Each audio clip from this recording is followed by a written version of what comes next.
Hi, so my name is Tristan, and the chapter that I was assigned to read about was about NRAs.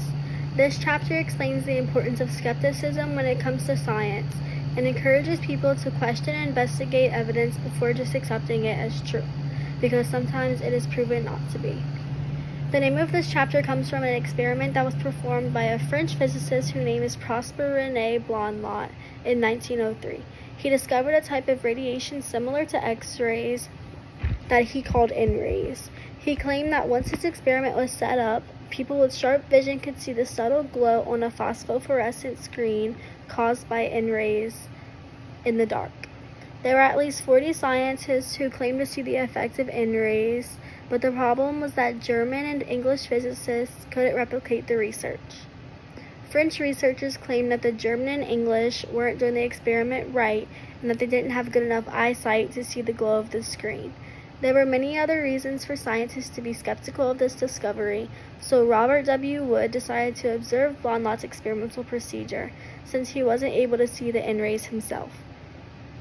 Blondlot and his team set up the experiment, but Wood still saw nothing. Wood decided to test out a few different controls to debunk the existence of N-rays. He decided to block the N-rays with his hand and see if Blondlot and his team could tell when he was blocking the pathway. They could not accurately say this, so they tested another control. This time, Wood secretly removed the prism without Blondlot knowing, but he still claimed to see the N-rays brightening the screen. This was impossible since the prism was supposedly crucial to refract the rays onto the screen. Therefore, the discovery was proven to not be true. I'm going to put a picture right here of what the experiment looks like, and it'll show where the N-rays are emitted from, and then there will be a prism kind of in the middle that will refract the N-rays, and then the screen will be on the other side.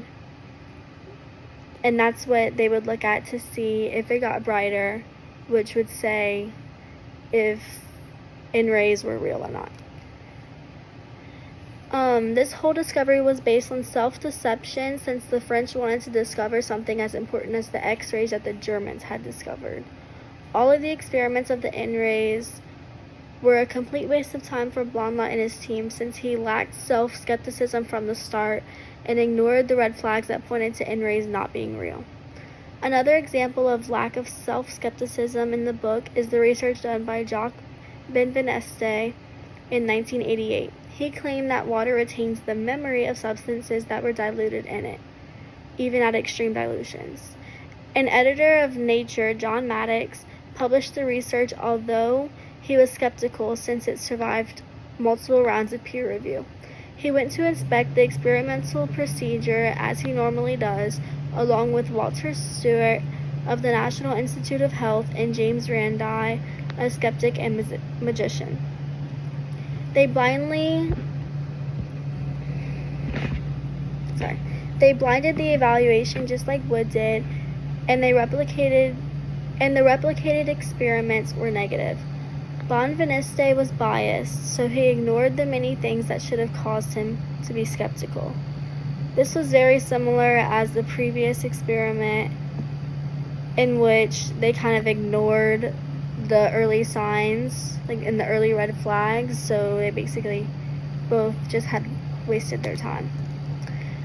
Another example of the lack of self-skepticism that I researched, which was not in the chapter, was the discovery of polywater by Nikolai Fedyakin in 1961. He explained that it was a type of water that had a higher boiling point, a lower freezing point, and the thickness of about a syrup consistency. Many people believed his theory, such as like regular people, non-scientists, and they jumped to the conclusion that all water would eventually turn into this and have negative effects on humankind. So that would be like drinking water and ocean water and all of that. Despite this, some people still had skepticism, such as, scientists and stuff. And one of these people were physicist Denis Rousseau, who debunked his theory. In conclusion, this chapter explains the importance of skepticism, especially whenever it comes to new scientific discoveries, It shows how crucial it is for experiments to be tested many times by many different people in order to validate one's findings.